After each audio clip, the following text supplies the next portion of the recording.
Syn Wagon. I'm Jessica Pearson, your host, and I'm here with two beautiful boss ladies, Tara Shannon. And Sam Stone. and we work at the Syndicate. We work with clients, aka artists. We talk about helping them develop their career paths, and so we decided to make a podcast all about the music industry and how we like it / don't like it, and then also help just I would say don't like it.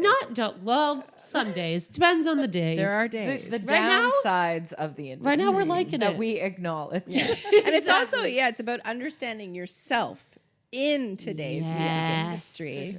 We very much are about that. A Oh lot. yeah, As opposed to the how-tos. exactly. It's not that these are the 7-step plan to become a famous artist like Beyonce. That's not what we do here. What we do here is say, how will you find joy in your life? And if music is where you find joy, hopefully this podcast will help you find your joy in a joyous manner. And there isn't just one way to do it. Like Oh, it's exactly. not Yeah, exactly. like 99.9% of subjects or topics. It's not black and white. It's not like no. there's one right answer, one perfect formula.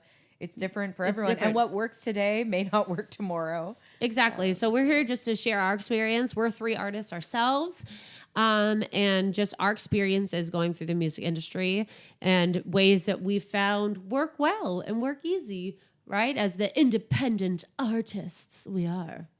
Yes, ma'am. Yep. Yes. Okay. What were we calling this again, Sam? One day. On this day. On this day. Woo. I like that. I'm never going to remember it, but I like you guys saying it at the same time. This is perfect. So we're in the on this day portion, and I'm so excited to mention this on this day portion because I know both of you, there's a documentary that came out about this, and I know both of you watch it. I've yet to watch it because I'm just a little scared. So love your opinion. But in 1999, Woodstock 99 comes to a fiery conclusion as the crowd loots and burns anything they can find while the Red Hot Chili Peppers play the last set. So basically, on this day in 1999 was Woodstock 99 the end. I was on. Oh, seriously? Yes. Wow. This day was the last day of Woodstock 99 that came to the fiery conclusion, which I want to. So there is the documentary. Is it on Netflix? Yes. I think it was Netflix. Yeah, I watched One it of the some time streaming ago now. things. What's it called? The actual name? Isn't Woodstock? it just I think Woodstock? it's Woodstock Woodstock 99. Okay. I think it's just Woodstock 99. Yeah. Shocking. It was absolutely shocking. And anybody who was there and survived, like, kudos to you. Yeah, I have a friend who has a friend who was there. And after I watched the documentary, Still we were shocked. all together and we were messaging this person. And we were just like, did you watch the documentary? Because, like, Yeah. Like, I was just like, I have so many questions. yeah, and it's like how true to it was the documentary. And Yes. the person actually said that they had not watched the documentary and like hadn't been able to bring themselves to watching it Right. because like that it was like so traumatic. Triggering. It's like God. they're afraid gosh, it's too triggering to yes. watch. But further confirming that it seems pretty Just accurate as crazy. because this I've person heard was like, that- yeah, I don't know if I can watch it. You know when we say, oh, that was a shit show? I've heard that term came from Woodstock. Okay, I don't know if Like, that's that would true. make sense, I have 'cause no I way to think- verify it, but that's what happened at Woodstock the because shittiest of shows. but just the sanitary situation and all of it. Like, Wasn't it just like the flooding out horrifying- and stuff? Yeah, there Yeah, wasn't so enough. to I mean, anyone- we could go on and on about that. But all to say, for me, it's like, it's one thing as a music lover and listener, and I'm a festival goer, I would consider myself. Like, it's wild watching that to be like, oh, if I was in that situation, what would I do? But then also as an artist who's attended festivals, performed in festivals, it also really makes you appreciate the wonderful festivals that are put Oh on my gosh, and how yes. much work and planning goes into it. When and people run it's festivals no small well- feat. Oh, yeah. It's no small feat, and it made me really appreciate when you it's know, done well. when Because it's that done documentary well. shows the greed and the irresponsibility of the promoters that put that show on. And they put people in danger, like their Yeah. lives Oh. in danger. And it was Oh just, yeah. It was about making money, right? It reminds me of the Fire Festival. Oh, God. And that whole that whole pure incompetence, not just that. not but- funny. Not it's funny not at all, funny. but so insane. It's so Oh, insane yeah. that all you can do is laugh. Oh, yeah. Because Yeah, yeah. it's just like you said, shocking. It's that sense of just like people. Do you know went what through gets me this. the most about the fire one, though? What?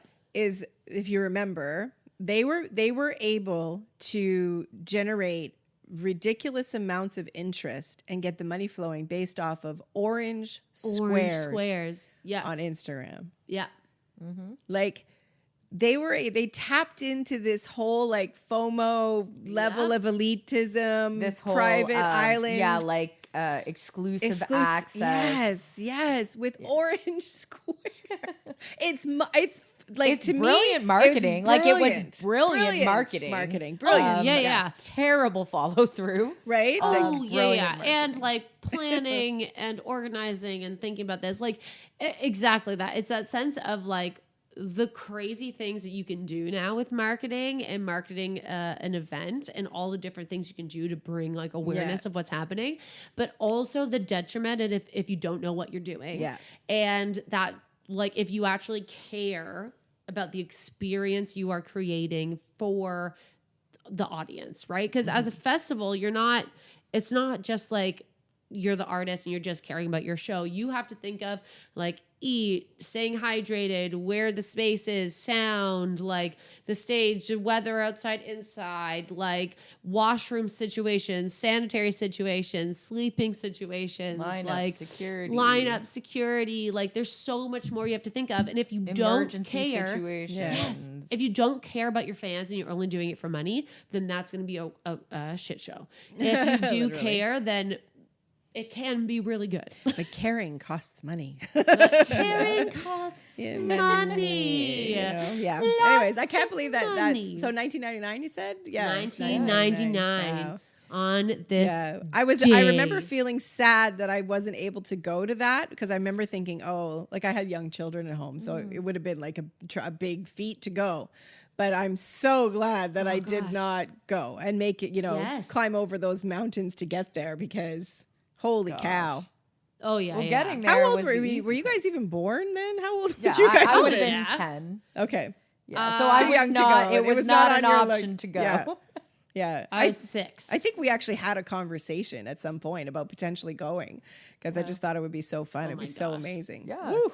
Dodged a Well, bullet. it could have been. Should have been. Should have been great. Yes. I hope they do it could've, again and they do it should've. right. Like, Well, and, yeah. I don't know if anyone will touch it. With touch a that 10-foot again. I pole. know. Oh, Yeah. Like they could yeah. replicate the same sort of thing, but they would. I don't think anyone's going to attach Ever use it. Woodstock to it. anything again. I think it's okay to just leave it as the magical, amazing thing that it was Yeah. in the 60s. Exactly. and No, it was just a let different be. time. Like you can't replicate that. Like people were different. Yeah. Humanity was different. Yeah. Obviously technology, everything was it was a whole different Well, it like, worked yes. then because of where people were at that time. Then fast forward to the 90s, just like people were not acting the same. Yeah. We're not in that No, exactly. peace and love. But can we also love think your of, neighbor like- vibe, which is so sad. But Oh, 100% it worked so sad. because everyone was just willing to, When was the original one? Was it in the 70s? I think it started in the 60s. It only happened once. Yeah, it was only once. I thought. And it was so was it in the? 70s too. I thought it was the 70. It must have 70s. been because it would have been the 25th anniversary. We're gonna Must have been fact something. check We're gonna this, fact check folks. that because Fact you should checking know it what right year now. Woodstock was in. And I was Yeah. like 60s. As soon as I said 60s, I was like, that doesn't feel right. No, I think it that was feels too 70s. early. Yeah, 70s. I Yeah, I put my airplane mode on my phone so that I wouldn't have 1969. Oh, First day of Woodstock, All right. that makes August sense. 15th. 1969, of course. Yeah, I knew okay. it was like the very end, Yeah. which made sense. Okay. Yeah, so like, but it's also crazy. Like, what really got me. We're gonna finish this, and then we'll finish this segment and move on because I feel like we can do a full segment could. just on this. Yeah. But, which we will have to do at some point. But what's so crazy to me with this is that you have a situation in 1999, which is this whole like just not run well and very greedy. But then you see how these fans and the audience reacted and how like they went about it. And then you have the Fire Festival that happens in like sometime in the 2000s. Like, I'm not even going to try to guess. Yeah. a date. I'll Google, But, like, I'll fact definitely check that more again. recent history. But like, and then you see again how people reacted, and it is this sense of like group mentality and like what people do in like when the situations are so dire and stuff like mob mentality. Like yes. it devolves into Lord of the Flies. Exactly, because Yes. you have like at the Fire Festival, people are like stealing mattresses and like trying to save them and like blocking off, and like groups form. And it was kind of the same with Woodstock. It was the same, like people started just throwing fires in garbage cans and lighting shit up, and then some people start breaking things and climbing things, and so everyone else starts doing that. And it's like this sense of even like decades later, We behave the same. we as behave humans the same when our innately. survive. Yeah, and I think there's like two vibes. Like one was aggression and anger and frustration Yes. at having been there for days and running out of water and food and stuff. And the frustration and anger for fire was what they were sold was not happening. Yeah. you know. Oh, And yeah. then there's survival too, right? And people go into a different mindset when they go into survival. We really haven't evolved really that much. No. We're all No. we dress it up and make it look pretty. We live in, but no, Oh, deep yeah. down when it comes to survival, we're still the same. April 2017 was Fire Festival. okay. So 2017, 1999, and then 2017. But that's it. Like you can dress us up. We can Photoshop every wrinkle, every cellulite out of that photo. But when it comes down to it, yes, we will pee on other people's mattresses. Okay? We will pee on those mattresses. We will hoard the plastic yurts and kick you out. You know what I mean? Like we'll Survival set your of the garbage on fittest. fire. Yeah. You know, like it is that sense of going with the flow. I would not have wanted to be at either of those. Nope. Not So sad. that I was missed your that on one. this day. That was my on this day. And you know what? We had another thing, but now that we're in it, let's just go into festivals and talk about festivals. Are you guys in? Sure. Oh, sure. Okay, so let's talk about the festival circuit as an artist. So festivals are great places for especially indie artists to make money.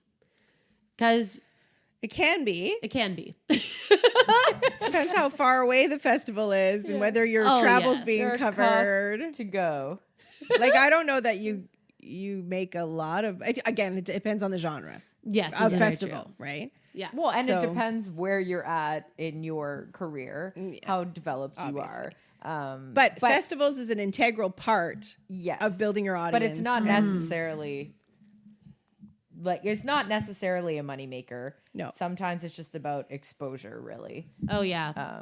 And the building exposure audience. alone and the experience Yeah. is totally worth it. We're not saying that you need to be making money off of it. It's nice if you are. Well, I think it's a total win for the average independent artist, coming up in their career.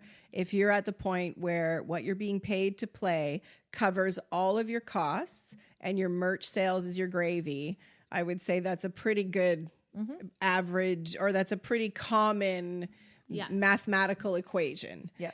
Sometimes, you'll be paid a certain amount to play and it may not cover all of your expenses, for example, to travel, but you still do it. And then your merch sales maybe will top up the rest. So, but festivals in general are super fun. Oh yeah, they're super fun. It's a great way to again meet other artists in the genre that you kind of fit yourself into. It's a great way to make connections with different sound people. It's also a great way to gain fans in different markets that you maybe don't play all the time, right? So if you're touring to a new location and you don't really have any fans there, but you're playing a festival, you're going to gain fans there. So you'd want to travel back there after the festival and replay shows. But it's a great way to build your audience without you having to focus on bringing the people. That's the bonus. That's it. That's the amazing part of being booked by a promoter, like at a festival, is you do not have the burden of the draw. You don't. You don't have the burden of the draw, which what I mean by that is for if you haven't heard us talk about this here. So when you are hosting a show and you're the draw and you're at a venue or club or something, the venue is expecting you to put bums in the seats. So your name is doing that. The venue sometimes draws and stuff, but you are expected to draw the people to come to the show. So there's the burden. Your show, yes. And to talk to your fans and your audience, marketing, or connect with whatever the market is in that city. Somehow get the message that you're playing a show and someone should buy a ticket and get to that and show. That's really taxing on artists. It's a lot of work. You're often tapping into the same warm circles, so you have to be mindful of how often you're doing it. So the whole burden of the draw thing can be exhausting. So festivals are great because you don't have burden of draw. However, your name, how recognizable your name is, will affect where you get booked. So the bigger you are known, the more you're known, your name gets out there and it has draw power, then you'll be booked for bigger festivals and paid more money. So it's not that it's not relevant, it is, but you can get into festivals as a developing act. You may not be able to draw, but you put on a killer show.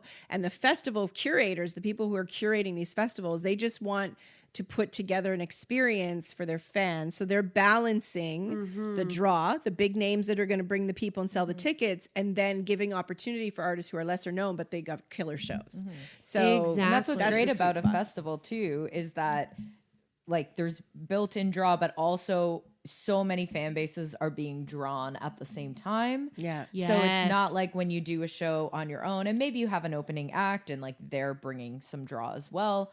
But really you are relying on like one fan base, maybe two fan bases, where festivals are great because there's so many people who are just going anyways. And that can really work in your favor. Oh, yes. As a festival goer for me as well, my favorite part of every festival is for me never like the headliners. Not to say there aren't headliners that are great and awesome and that I don't appreciate their show.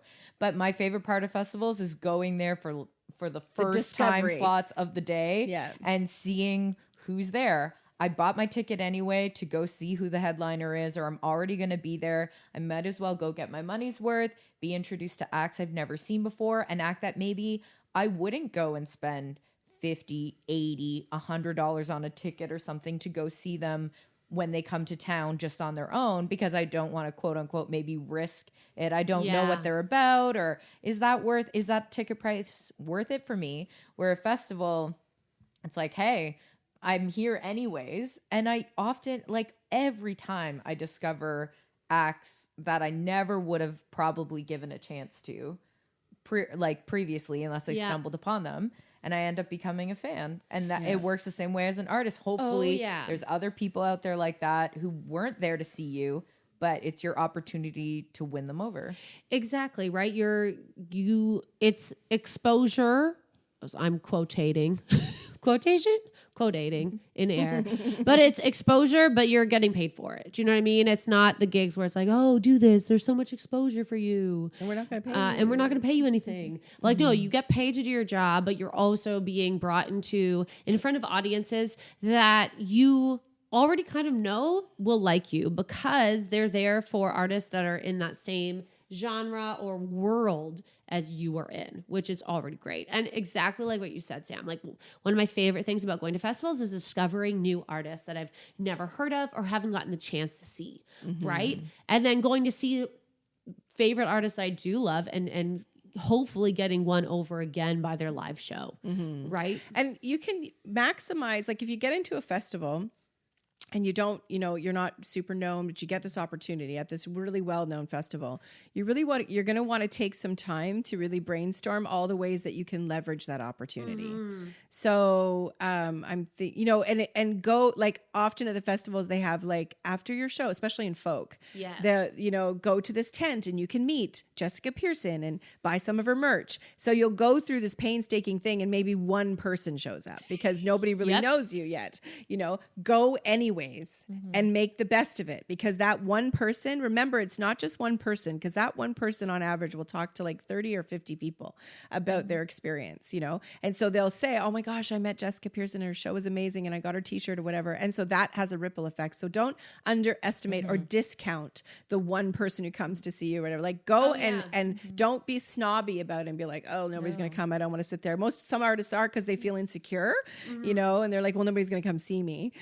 Do it anyways. Like fully do everything the festival asks you to do and be a really good partner with them, because it's professional. And we talk a lot about, you know, like if you have a live show, especially when you're a developing, emerging artist, if you gain one true fan, a true fan, we talk a lot about like true fan. If one true fan at a show, a new fan, like you've won. Yeah, you succeeded. Like really. Yeah. So to your point, don't that one experience, if one person comes to the tent and that one person you have a conversation with, and maybe they buy something, maybe you sign something, whatever it is, maybe it's nothing. Maybe it's just you talk to them, they follow you on socials. Now they feel connected to you. I remember just playing a show with you this summer, I think, or maybe it was in the fall. And we were like playing a bar gig, you and I, and these people came in and they had seen you at a show.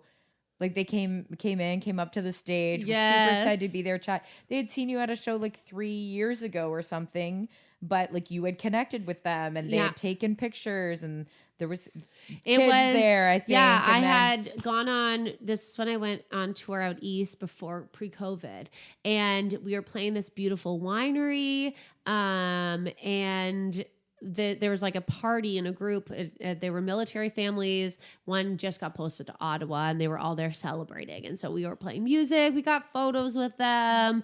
It was really like a really beautiful moment. And then they had seen that we were playing in town at the bar, and so they were like, we had to come. We didn't want to like miss you guys again because we haven't seen you in so long. And they came out and saw the show, and it was like 3 years. That's amazing. Doing that. But when they've been like looking for an opportunity to see you again, and you know, came out to us what may seem like just like a one-off casual cover gig in a bar, you know, but they went like organized their day, spent money, went leaps and bounds to like get there to see the show. And you want to keep building these relationships like that and have that sort of relationship with fans, you know, like hundreds of times over. Exactly. And so then every that's chance. how you put bums in seats. Exactly. Absolutely. Doing that over and over and over and over and over again. And also too, the other thing to think about too is like, you know, sometimes you have an opportunity to festival. Like I was thinking, you know, when I played Blues Fest, so I was the first time slot of the whole day. So it's like 3:30 in the afternoon, and it was the year that we were just thrilled to be there. So there was the year that they changed. There was no in and out privileges. Oh yes, remember? So if there's no in and out privileges, you're asking your people or your fans to come at the very first time slot, when really the headliner they really potentially want to see for that ticket price is like at 10 o'clock at night or whatever. Exactly. And so with no in and out privileges, that's a big commitment. So we knew that we weren't going to draw a lot of people. So then it's like, how else can you maximize this experience other than just soaking it up because it's super fun and amazing? And you're just, especially when you get to play the main stage, because you don't playing as an artist developing your audience, you don't play on stages like that very often, like a big stage. So it's pretty fun. So, you know, it's like, how can you leverage that? Well, we filmed it because the footage is going to be valuable, you know, in the future. When you have an opportunity like that, when your stage is essentially a stage of that magnitude is paid for. That's it. All your lighting is paid for. That's right. Your sound, you have pro sound, pro light, pro staging. Chances are you've brought your best musicians with you. You're paying them. Yes. You know, you look good. You sound good. The if you try to like recreate some live video down the road and you want to pay for all that yourself, you know, your budget has gone. That's right. Yeah. So you can use an opportunity like that for to get some good visuals, social media content, all that good stuff. Photography. Yeah. So, and then networking too. The one thing that I've noticed, you know, hanging with you at festivals and going is how you run into the same people, like the same bands at different places and stuff. And you can make really, these really nice friendships with people. And then you realize they're going to be at the next event you're going to. And you get those little, social moments. And also their team, not only exactly. artists, but whoever that artist is traveling with. That's right. Like their management or their booking agents. Yeah. And chances are, those industry people, for the most part, unless they're working with a certain level of artists, they're working with multiple artists, or they have room on their roster potentially. So you want to also be meeting those people, talking to those people. Maybe that's a partnership for you in the future. The networking Exactly. part, And it's like what you said, like when you kind of get into those circuits, depending on what genre you're in, when you're in the festival circuits, you're really running around with a lot of the same people. And so you end up like making those friendships where you get to be together and connect with artists that you might have never thought that you could meet. Right. And have those experiences and connect for later on, collaborations, tours, that kind of stuff. Right. You have that and they're planning a tour, like they might be a bigger act and they're planning a tour here. Hey, reach out to them. You had conversations. Maybe they need an opener, right? There's other ways that you can leverage it going forward that way as well. Yeah. But it's really one thing I really learned about the festival circuits too, from my experience, has been to not just be the artist. Do you know what I mean? Like to actually go and experience it for yourself as well. As a fan? As a fan. Because there's multiple ways. Like you said, like you get to meet people when you go to the signing table. But like when we played Philly Folk Fest, a lot of the people that we ended up running into was just when I was walking from one stage to another. Yeah. That would stop and say, oh my God, your show was fantastic.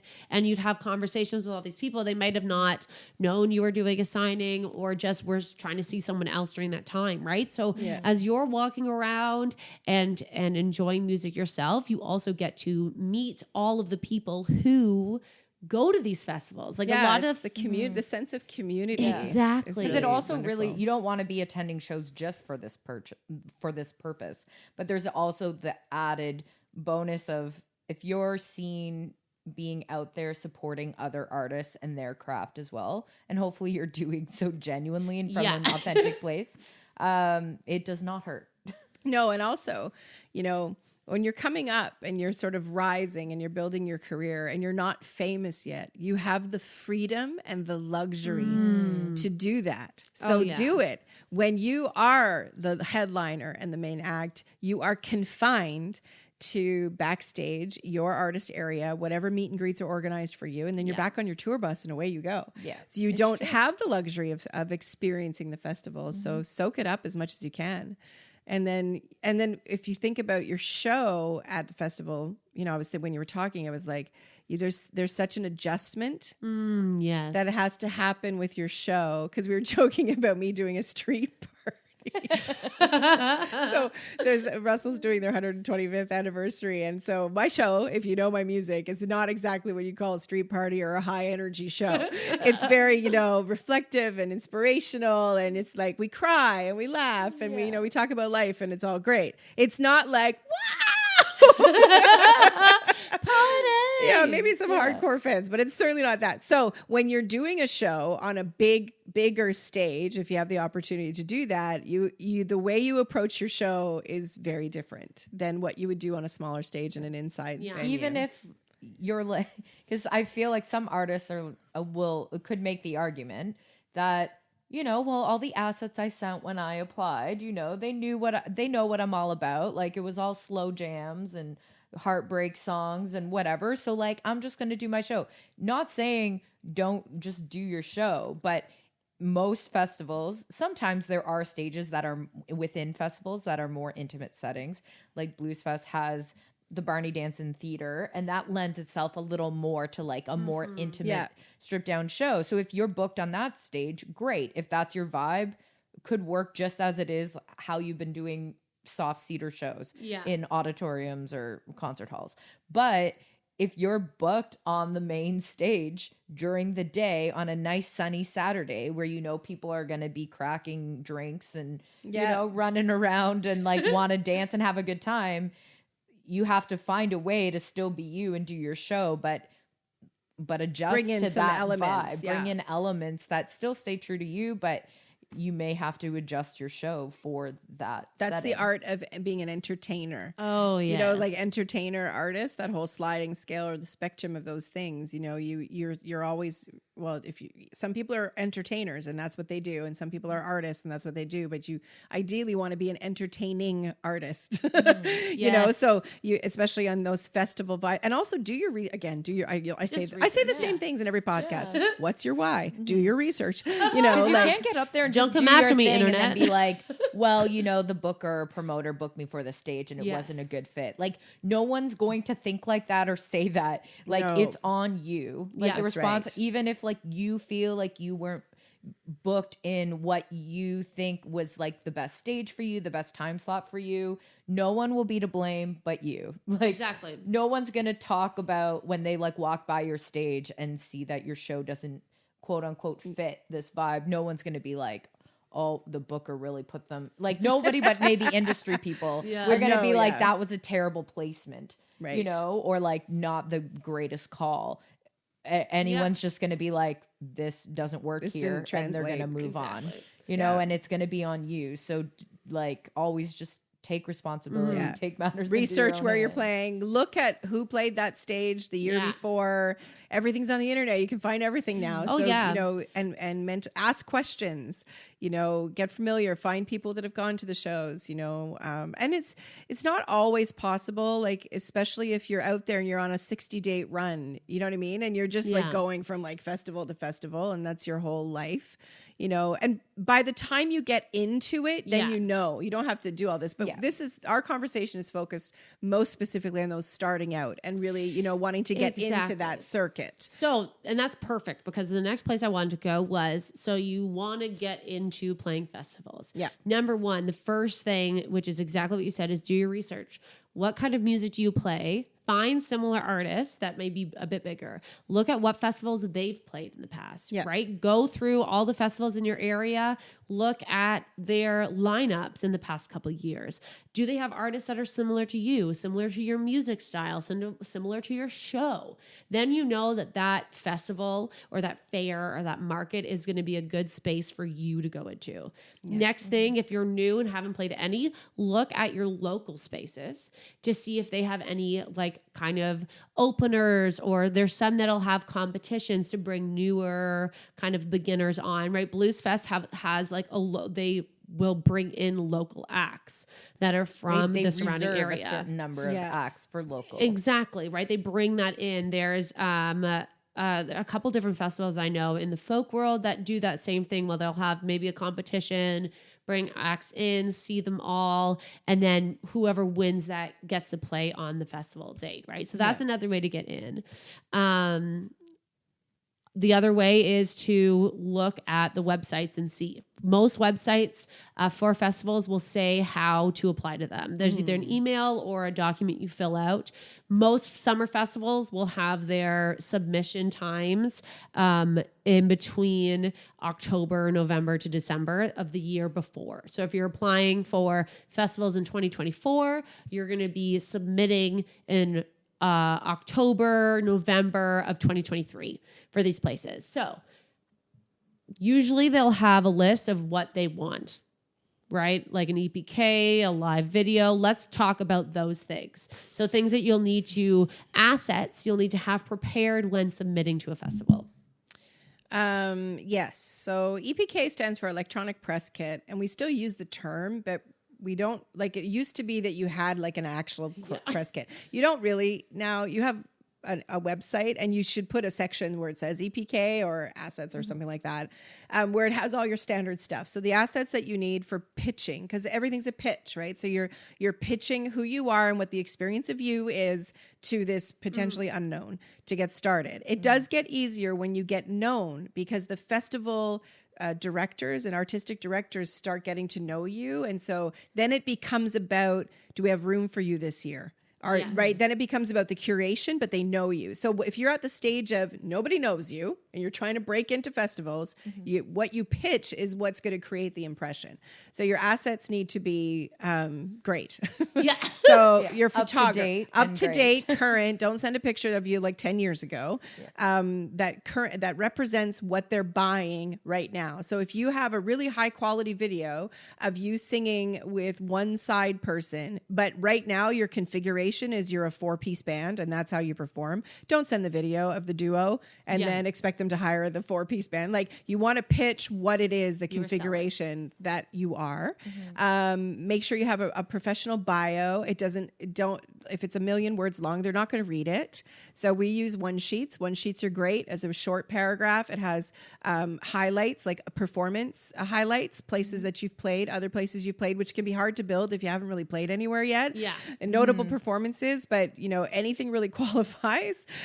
So just keep that in memory when you're starting, and then we have testimonials are key. So if you have the opportunity to get somebody to say something nice about you that's true and real and authentic, so you played a show at a venue or you did a double bill with a band or somebody that would say something nice about you, put that in your Like, worksheet. Yeah. hire them. They're total professionals. That's right. Crowd loved them. Would definitely Hire them again, bring them back. Looking forward to it. Exactly. Or band such and such is an artistic director's dream, to work with, that kind Exactly. of stuff. You've been done local radio station interviews or Yeah. stuff like that, and they've said things like those kind of things. And you can easily, if you don't have any, just send the venue owner, the promoter, an email and just be like, hey, I had such a great time playing. I was wondering if you can send me a testimonial of working with me. Yeah. Most people will get back to you and send you one. It doesn't take long. It's just something short and sweet. And most people are happy to do it as long as they had a great experience with you, right? Yep. Even from press, like if you get any press, you can pull sections of that press and quote where it came from. Like, you're allowed to do that stuff too. So essentially what you're trying to do is in a very short, concise way that's not going to take an artistic director, festival bookers too much time. They're going to get the feeling of you or an impression of you. One of the first things you're going to be looking at is, are you a pro? Like, do you have a clue? Right. And so they quickly weed out anybody that doesn't look like they have their shit together, or they just don't have a clue because they don't have time. They simply don't have time. It's not personal. They just don't have time.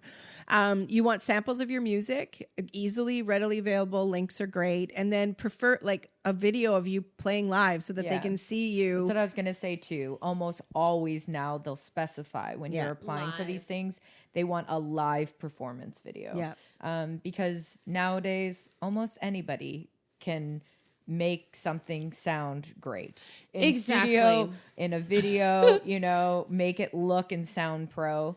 And but they also, these festivals really want to trust that you can replicate what you're selling live. Exactly. But they also not only want to see that you actually sound good live, but how you interact with the audience, right? If your live show, you don't connect or talk at all and you just stare at the ground, that live video is going to show that that's what you do. And that's maybe not what they're interested in, right? If you want a live video that's going to also show your interaction with the audience, because that's a big thing that festivals are looking for. Yeah. And so if your you're stage thinking of presence. applying, like aiming for festivals in 2024, and you have some live shows, whether it's in a bar, whatever it is, a small county fair performance, whatever it is, like look at your performances that you're going to have this year and try to think ahead of time. Like, you have to be thinking now, are there any shows this year where I'm maybe going to like pay a videographer and make sure the sound is captured professionally and make a video out of this performance, because you're going to need it for next year. Like, you have to think a full year ahead. Yes. You You know, because Exactly. you can't just wait till then and then be like, oh crap, I don't have a live performance video, and I don't actually have a live performance to capture one. So now I'm going to have to create a fake situation, And like what you Tara get said, in this rabbit hole. Exactly. Like what Tara was saying, use your upcoming shows you know that you're having. If you get into a festival, if not, if you're playing a theater, if you're opening act for someone, like take advantage of what you have where the lighting's already going to be good. Like all this is already set up for you, and then hire that sound person to capture your show. Yeah. You know, and make sure they're getting a couple songs, make sure that they're recording some of the talking that you're doing as well, because that's also good to include. Yeah. Some people want to see that. And now some festival people or bookers or promoters and stuff are going to look at your streams. Oh, yes, the stream. We talk about this a lot to over see here. whether you have an audience. So you'd think that would be a smart thing to do, to go measure whether a band has an audience or not, but it isn't necessarily true, because you'll notice Spotify is the only one that actually makes their streams public. Nobody else, you can't see the streams anywhere else. There's a reason they do that. Well, on YouTube, you kind of can. Oh, sorry, You see YouTube. views, I just mean like Apple, Google, Amazon. Yeah. No, you can on YouTube for sure, but it's because it's video, so I think of it differently. But YouTube's still number one place that people consume It music. is. Yeah. So I always try not to I always come back to YouTube because I forget about it myself personally. I think of it as this separate thing and build this thing over there. But when you look at the stats and the data, still number one. 65% in the people world, music consumers. Yeah. You know, it's an international platform. Yeah. That, most people don't have to pay for and can have access to as long as they have access to Wi-Fi. Yeah, totally. So don't discount that, but you could tell. Yes, you can. Yeah. So if a buyer is trying to get an impression of whether you have an audience or not, they're going to go to these tools that are available to them. So Spotify and YouTube are those. So the downside to that is, it's what you're really measuring is how much access to cash that artist has, or how big their team is in a way. Because if you're an independent starting out and trying to break through, and you don't have a lot of extra money for promotion campaigns for streams, your streams are going to be lower, because unless there's some kind of catalyst. Yeah. You're just going to bobble along in the streaming world and get a couple thousand streams, or is very normal for paying $0 for it. So there's a downside to that a little bit too. So when I'm pitching my artists, I actually put a clause or like an asterisk and says, because I give all the stats of where we build their audience and where their markets are strong and blah, blah, blah. And I'm like, I say we don't support Spotify. So don't go there looking for numbers to judge whether this artist has a following or not. So if sometimes a festival person will come back and say, okay, well, your assets are great, it's great, but you have no streams, you don't really have an audience, so you just have to be prepared for that. And, if you do have the ability to throw some money into promotion and you want to make your streaming, more look like there's more activity, or actually have activity. Because what Tara's saying is that there are people with lots of money who do this, and you might go to somebody's song. And I'm also guilty. We talk about this a lot, but I'm also guilty of doing it. When somebody sends me their stuff and wants me to vet it, I don't use it as the only tool, but is a tool that I use, and I go look at their social numbers, their streaming numbers. But there are people, it may say they have 1.6 million streams. Those are not all organic, is what Tara is saying. All of that can be bought. So all of it, the digital space.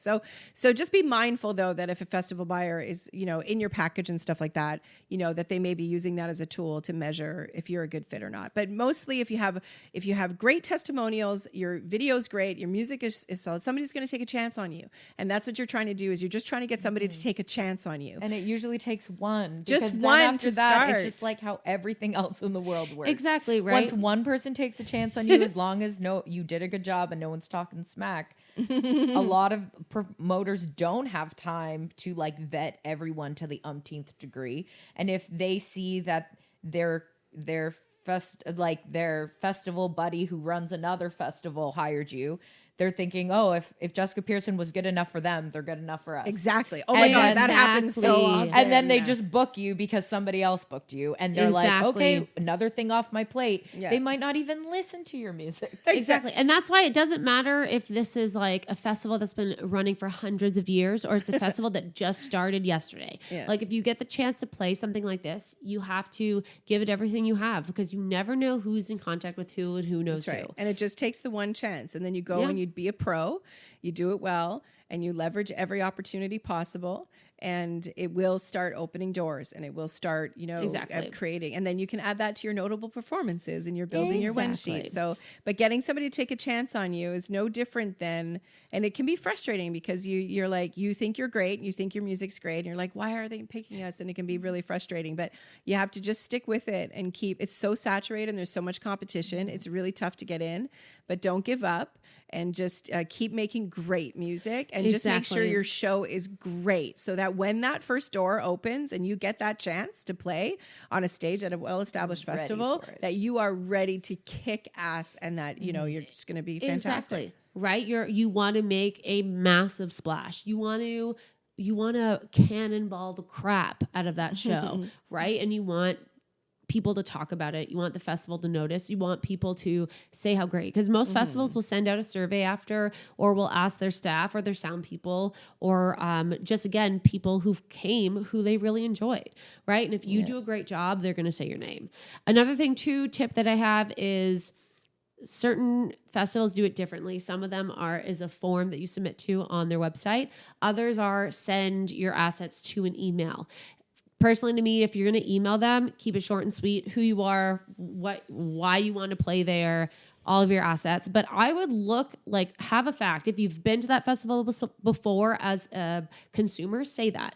If you're looking through their past bills, if they've played artists that you've really loved or you've played with before, or personally, mention that, right? It's something that makes you stand out from every other email they're getting. So if you can make it somewhat personal, that's a great way to connect. And keep your email short. It's so short. They don't have time. Nobody has time to read anything. And if you're using services like Dropbox, make sure your settings are set to everybody with this link can open this. Yes. Don't go down the road of only like the private link stuff and like that, because there's nothing more annoying than if you're somebody that's being pitched to and you have those 5 seconds in your day and you're like, oh, I'm going to go check them out. And you click on it and the link's broken, or you don't have access. You have to ask permission. They will not. They won't do it. Or they, whoever you contacted, it's not their call and they forward it on to somebody else. And now that opportunity's gone. Exactly, right. And the last thing I will say on applying to festivals is, if no one gets back to you, that doesn't mean you're bad. And it doesn't mean that the assets you have are bad. Honestly, unless they're booking you, the majority of the time you don't hear from festivals. That's right. And so there's a common thing which I can't stand, but I understand why it is. A no answer is a no. And so that's a very common thing in the music business. Yeah. We try not to be that way. I really like getting back to everybody. It may take me a while, but I value getting back to people because I know what it feels like to not get an answer back. But I would suggest one follow-up is acceptable. So if you haven't heard, but check. So if the deadline or if the announcement has come and gone and you're not in it, that you're done next time. But if you haven't heard anything, they still haven't announced, it's been a long time, one courtesy follow-up I think is acceptable. Hi, it's me just checking on the process. I submitted. I see nothing's announced. We're going to hear, because not all festivals are super well organized. Or they're just very lean.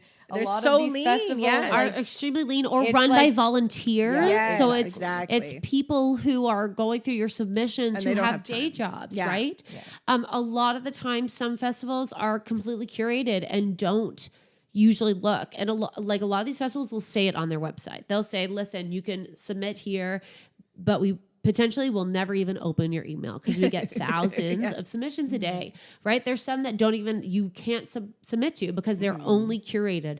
The director is literally picking everything. It's not from... And just goes out and searches or picks from within their network. Goes to the conferences and sees showcases and picks from there. And depending on the size of the festival, you're competing against agents, like agencies that are pitching known established acts, and the festival's dealing with professionals that know how to do all the paperwork. So there can be a hesitancy with working with an independent by themselves, because do you know how to do all the paperwork? Are you going to follow through? So if they have a choice between an agent with an up-and-coming act and somebody who's not represented, they may lean towards the... Plus, if it's an agent that they have a very good standing relationship with, they're going to trust that agent, right? If you're submitting on behalf of yourself, who's to say that you're actually good at what you're doing, right? If you have an agent who they already have rapport with and they're like, hey, I got this new artist, really great, they already trust that person's opinion. Yeah. They trust Right? that agent would never send them somebody that wasn't going to kill it. That's right. Exactly.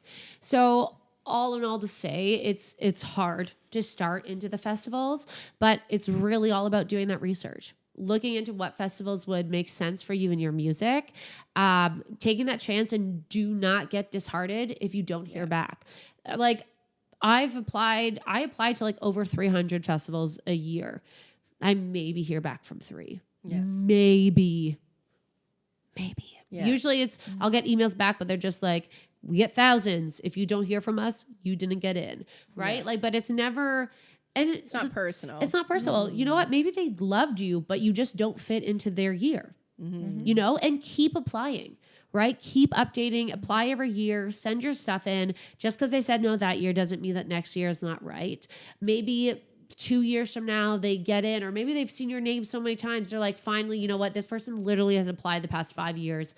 I have to finally listen to their stuff. And then they love you, right? Yeah. So it's one of those things about just because they don't respond doesn't mean that they think you suck, or Yeah. doesn't mean that you don't fit for them. And it's Yeah. hard because you have to find a balance of being, you know, like you do have to be self-critical to a certain extent. And, Yes. And do question, like, am I not getting in because I need to update my assets? Like, so you want to question that, but not put all your eggs in that That's right. basket. That you're Like, doing something Exactly. wrong. you do want to still be open to the fact of like, maybe there's something off-putting in my EPK. Like maybe I do need to change something. So you want to like listen for cues or feedback and be open to it. But to Jess's point, it could be everything's great and it has nothing to do with Yeah. that. And then you got to be Yeah. ready for the offer.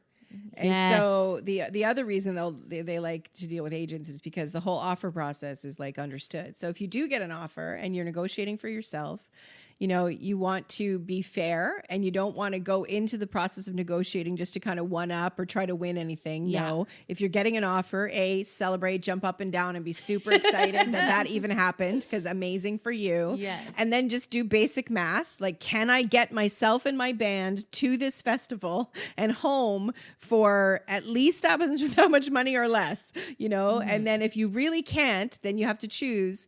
Do I take a loss on this, or do I do it even though it's going to cost me some money because I'm building a relationship, I'm working towards something, so it's, you know, an investment and there's ROI down the road, you know? Or can you simply just not do it for that much money and then go back to them and say, listen, I'm coming from Northern Ontario, I'm going to need another, like, do the math and say, I'm going to need another $200, you know, to make this happen. Can you fit that into your budget? So it's coming from like an authentic place of like real math, not just, I think I'm worth more money, you know, and I'm going to try to milk this for all it's worth. They don't have time for that stuff. So most of the time the offer they give you is not like what is that when you're in Like a low ball. yeah, but when you're, you know, haggling. It's not yes. coming from a haggling Most of the time, place. it's like the budget they have for that time slot. is what they have. And that's what Exactly. they have. Exactly. And pretty much it's like take it or leave it. Yeah. Oh yeah. And there's been some festivals, like I've had experience where like literally they were like, hey, we're actually fully booked, but I really like you. If you're in the location and want to play, we can give you like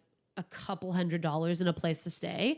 And there's sometimes where I would look at that and be like, no, not at all. And other times where I'm like, you know what? Like I've taken shows like that and festivals like that because it was such a great opportunity to get myself in the door of that music scene. Yeah. And use it as an anchor date. Exactly. Use an anchor date and then build shows build some around shows it, around right? it. So again, it comes down to your why. Why are you looking to get into Although these make festivals? sure that if you get into a festival, almost every festival has a There's radius clause. Yes, the radius So clause. if you're using it as an anchor date, make sure that you are working within the radius clause. So the radius clause, if that's the first time you're hearing that term, is basically a rule that says if you say yes to that festival, you cannot play within a 50-kilometer radius in the next 3 months anywhere else, before or after. And some radius clauses are insane. Like nobody could some ever are say really yes to big, them. some are really small. And yeah, so and they Some can of usually them be are negotiated. like not that week. They're often like 30 days before, 30 days after, Yeah. 60 days before, 60 days after type thing. Yeah, because if they're counting on people coming to see you play at their festival,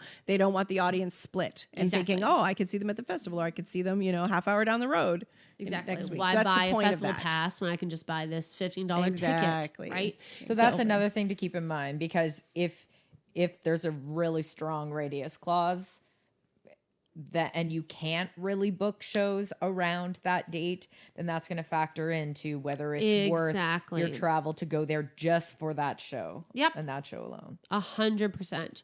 So there's a lot to take into consideration, but the beautiful thing is, like, work this summer to get those assets, build those assets up if you don't have them, and then just start. Yeah. You know, you can find all these festivals online. You can look up artists. Where are they playing? Look up the location of where you are. Are there festivals that do local things? Are there smaller festivals that are just building up that you want to get into? Like, there's so many different avenues of ways you can go. But the first things first is just having those assets so that when you do apply, you look professional. They're going to take you seriously, right? You're not just applying saying, hey, I'm in a band. We're great. Would love to play your festival. And that's it. And if you think, you've done nothing and you think you're just going to get a booking agent and they're going to do that all for you, that's not going to happen. But you have to start. You have to do it yourself first. There's no getting around that. And it may feel overwhelming and you may think you need a manager and you may think you need a booking agent. If there's no money to be made, people who are making their living off this cannot make money off you. Therefore, they're not going to take you on. So it's just economics. It's not personal. It's personal. So you want to, when you do approach a booking agent to help you get into bigger festivals, you want to say, listen, here's all the shows I've done. I did this myself. I'm starting to build this thing. Now help me build it more. Not save me from my situation, booking agent. Because they won't. Exactly. Exactly. Okay, ladies. I think that was a great chat about festivals. Festivals are awesome. Festivals. That's my perfect life. It's just going from festival to festival, following the weather, and going from that's my retirement, and going from music festival to music festival. I mean, retirement. When will that ever happen? Yeah. But count me in. When you retire, we'll follow you. You can come with me in my retirement bus. Oh yeah, yeah. Okay, well, thanks for jumping on the Syn Wagon with us today. I'm Jessica. I'm Tara. I'm Sam. And we're the Syndicate. Jumping on the Syn Wagon, talking about the music industry. And we'll be back. But yeah, leave a comment, write a review, subscribe so you don't miss any new coming episodes. We release an episode every 2 weeks, bi-weekly. Yes, bi-weekly. I was like, is that a statement or a question? No, it was a question of, am I saying it right? But bi-weekly. Anyways, thanks for joining us. We will see you next time. Bye. Hello, everyone. Welcome to the Syn Wagon. It's Jessica here. And Tara. And okay, Sam you have to start that again. What do you mean? That was a great opening entrance, right? Am I right, people? Clap. Cricket. I'm going to have this. We want people to actually stay tuned in. It's great. Okay.